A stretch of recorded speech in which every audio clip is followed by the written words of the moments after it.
Você com certeza está acompanhando aí a fuga, né, do criminoso mais procurado do Brasil atualmente. Eu espero que até a hora que sair esse vídeo, né, ele já tenha... Já é o 5º vídeo dele. Não, mas caralho, mas não é dele, não vou falar dele agora. É o 5º vídeo que ele aparece. Não, mas eu tô puxando o gancho, ó o cara, velho.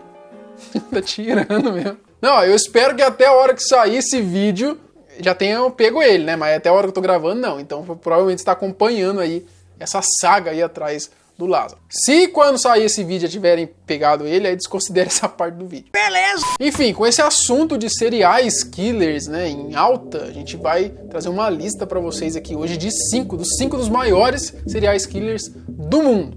Beleza? Eu sou o Marcelo, fica comigo, depois da vinheta eu te conto.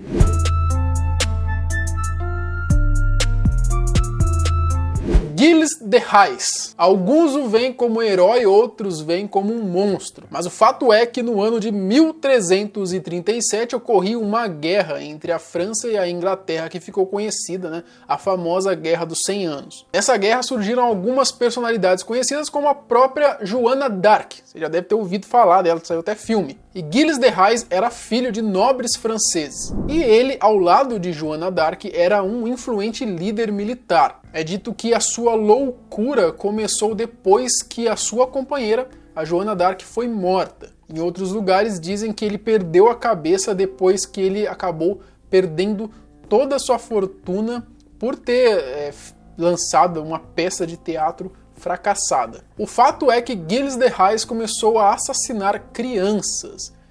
Como ele era um líder muito influente, ele atraía essas crianças, né, esses jovens, até o castelo dele. Normalmente tinha um padrão, eram meninos. Ele atraía para dentro de uma sala, né, uma sala secreta que tinha no seu castelo, e aí ele pendurava a criança num gancho, abusava sexualmente dela, e depois, acredite se quiser, ele servia para outros malucos ali a criança, ele picotava ela, entendeu? E fazia a janta. Nossa, o cara era canibal ainda. Estima-se que ele tenha matado pelo menos 140 crianças nessa época. Tinha muito relato de criança que sumia. E aí quando a casa dele caiu, né, descobriram ele, encontraram ali muitos restos mortais nessa sala. O Gilles de Rais, o corpo dele foi condenado à forca e depois foi queimado. Enfim, a história dele é muito mais longa, se vocês quiserem. A gente traz um vídeo falando só dele, beleza? H.H. Holmes. Herman Webster Mudgett, conhecido como Dr. Henry Howard Holmes, por isso o H.H. Holmes, ele viveu no século XIX, né? Ficou conhecido na época por ser um enorme estelionatário. Onde ele ia, ele enganava pessoas, fazia dívidas, vivia dando golpe, né? Ele chegou a ter ali mais de 50 processos contra ele. O fato é que em 1893 ele abriu um hotel, era meio que um castelo ali em Chicago. Então, esse hotel ele ficou conhecido como Castelo da Morte. Ele servia basicamente para que Holmes atraísse suas vítimas, e os cômodos supostamente eram equipados com armadilhas e passagens secretas, como alçapões, por exemplo. Dizem também que nos quartos tinham encanamentos que soltavam gás para as vítimas ficarem desacordadas, para ele poder então levar essas vítimas por dutos que tinha ali na parede, paredes falsas que encaminhava até o porão. Já no porão, o Holmes ele torturava suas vítimas, matava elas, diziam também que ele também abusava delas, e aí o que ele fazia? Ele pegava os cadáveres e os esqueletos dessas vítimas e vendia para faculdades. Porque na época tinha um boom, tá ligado, de faculdade de medicina, então precisava de corpo para anatomia, para estudar. Ele foi pego em 1896, seu corpo, né, seu último pedido foi que seu corpo fosse sepultado sob concreto, porque ele temia que alguns estudantes de medicina pegassem o corpo dele para estudar ele. Holmes confessou ali mais ou menos 27 assassinatos e ele foi confirmado apenas 9, mas é bem comum atribuírem a ele mais de 200 mortes. Alguns historiadores dizem que supervalorizaram a história de Holmes simplesmente pelo marketing, porque dava clique, então os caras inventaram muita morte, tá ligado? Tem muita coisa que nem era dele. Tanto que tem até um relato de que ele falou, eu matei tal pessoa também, e tal pessoa tava viva, tá ligado, mano? Então assim, os caras falam que foi muito marketing também, tá ligado? Ele não foi...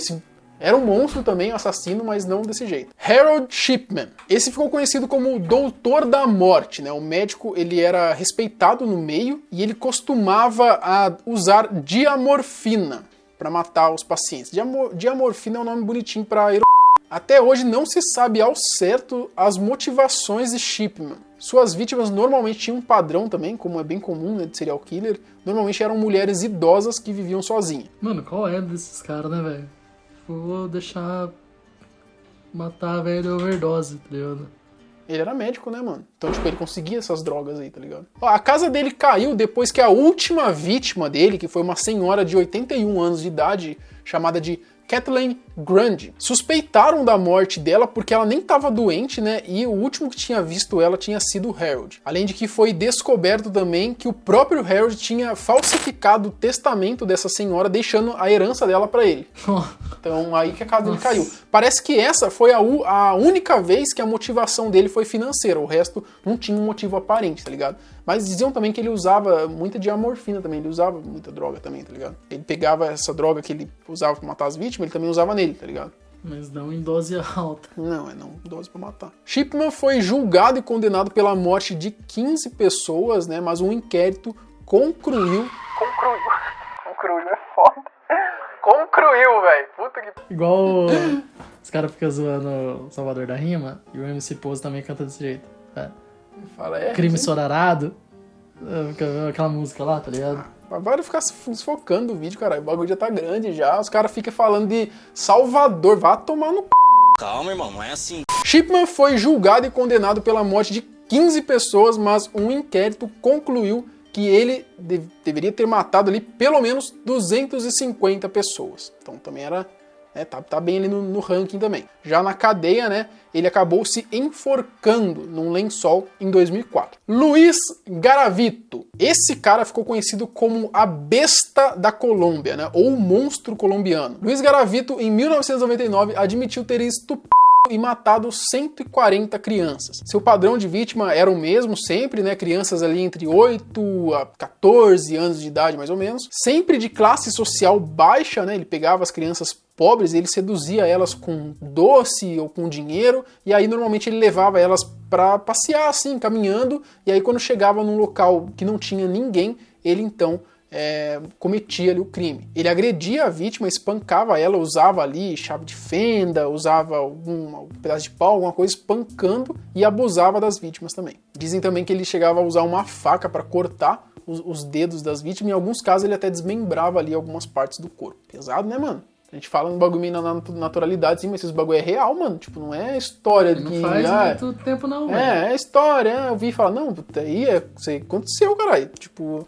Olha. O Garavito ele tinha costume de anotar num caderno ali o número de vítimas que ele fazia. Ele foi preso depois que uma das vítimas, em 1999, conseguiu escapar e aí acabou ali denunciando ele. Assim que ele foi preso, ele confessou todos os crimes e foi condenado por 138 assassinatos. 2 ficaram pendentes, não sei porquê. Mas acredita-se que, contando ali o tanto de crianças que sumiu naquela época, né, nos países ali, mais de 300 vítimas sumiram, então é comum atribuírem a ele ali mais ou menos 300 mortes, apesar de ele ter sido condenado por 138, né?